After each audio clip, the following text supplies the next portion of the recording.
Ryan, the end of the season has come. What a roller coaster it's been. Before we talk a little bit about the season, I thought we'd talk about the awards evening we just had. How great was it to be a part of the first ever joint awards evening for both the women's team and the men's team?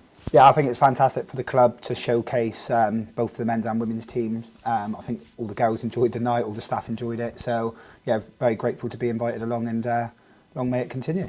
Yeah, and obviously it was a very lucrative night in terms of awards for the women's team. We took away 8. Zoe and Jazz in particular got 2 very special awards, the Jack Leslie Respect Award and the Community Player of the Season Award. How proud were you, not only of just them 2, but also the other players as well, going up there receiving rewards for hard work in, like we said, what's been a quite tough season? I think all the players have been fantastic. They've engaged with the community. Obviously Jazz went out her way and gifted a young person some goalie gloves, and which I thought was fantastic from her. We've engaged in the community cup, we've done a hospital visit, we've visited numerous stuff the community trust do, gone into school. So it's fantastic that players are engaging in. I think that's shown in the interest in the women's team. I think it's grown this year a lot more. We've had 2 games at home park with big crowds. So yeah, it's fantastic to get the girls out in the public eye. Obviously Zoe's award was very touching and personal to her. So obviously with the loss of her mum, Jackie was a big fan of Plymouth Argyle, and I personally got on really well with her. So yeah, I'm really glad that Zoe got some recognition for a difficult season she's had this year. So. And looking away from that now and sort of having a rewind, if you will, of the season, as we said, it's been up and down. What's your take on this season as a whole, really? Yeah, like you just alluded to, it's been up and down. We had a difficult start to the season, regrouped at Christmas, and we've pushed on. And I think if you look at the results, it's easy to look at results and go, oh yeah, we lost a few games, but performance-wise, we're not a million miles away from turning those performances into points. And like I say, if we can keep this core group together, add a couple more players in the summer, I think we can push on again next year. We've met all our objectives again this season. The objective was to stay in the league. It'd be nice to not take it to the wire, but credit goes to the girls. We needed points in the last couple of games, and they went away to Billericay, which was a tough place to go. Was probably unlucky not to get the 3 points conceded right at the end. And then reaction we needed against MK. We lost to them previously 4 weeks before, lost 3-1 and flipped it on its head, executed the game plan and got the 3 points they needed. Obviously, we didn't need the 3 points in the end, but I did say to them it'd be nice to finish on a high, stay in the league on our own merit rather than relying on other results, and they've done that. So yeah, we'll regroup over this summer and push on next season. What's been your highlight of the season, if you will, as a coach? Obviously you've coached a lot of games this season. Is there any particular game or particular run of form, if you will, that sort of inspired you and made you think, okay, we can do this?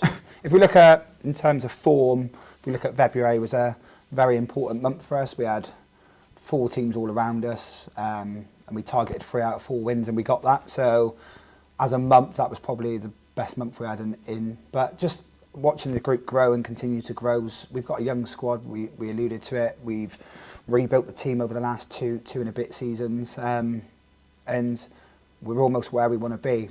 Like you say, we want to finish higher up the league, and that is the aim next season, to push on. So yeah, overall I'm just proud of the players and how they continue to work hard. They give up a lot of time and effort for this football club. Long away trips, late training sessions, and even the staff have been fantastic. They're committed to this football club. We've got people who give up time for free to come and continue to support this club. So just want to personally thank all the staff and players for their work rate and commitment this season. Now, we've talked about highs. In terms of lows, for you as a manager, obviously it's never an easy road, if you will, across the season. What's been the biggest learning curve for you this season as a manager, and how did you overcome it? I suppose it's just the nature of the league. It's very competitive, it's tough. There's lots of different teams with bigger budgets, not so big budgets, full-time clubs, amateur clubs. I think Tier 3 women's football, there's a wide variety of what's on offer, so just being adaptable to that. And I think if you look at every game we've played the team second, we've improved on the previous results. So yeah, just for me as a coach, I'm on my A licence, still continuing my journey and learning. So yeah, every day's a learning curve. Again, learning how to handle players differently, and yeah, it's been I wouldn't say an eye opener because it's similar to last season, but the league's getting tougher and tougher every year. So we've got to keep pursuing greater players, better staff, better facilities, and keep pushing on and trying to build that bridge between us and the top teams, because the end of the day, that's where we want to be. We want to be at the top end of the league, fighting for promotion, not down the bottom end trying to stay in the league. So yeah, aspirations, we just need to keep working hard, keep continuing to move forward. So kind of rounding out the season and almost looking to the next one, obviously you're going to have a break, you're going to have a time to wind down, you won't be thinking about it too much, but is there any exciting things coming up next season that you're looking forward to almost? To be fair, we probably don't really get a break. People think football stops at the end of the season. It doesn't. Like, planning's in place now. We're having meetings about where we want the club to go, looking at recruitment for players. So yeah, it doesn't really stop for me personally. We'll have a bit of time with my family. I think they deserve it. They've been there, back me fully, and when I'm away at the weekends. So yeah, have probably a week away with the family, and then start planning ready for next season. Like you say, we do want to push up and finish high up the league next year. So yeah, the hard work will start probably in the next couple of days. And finally, the under-23s have obviously also been playing a lot of matches this season and developing.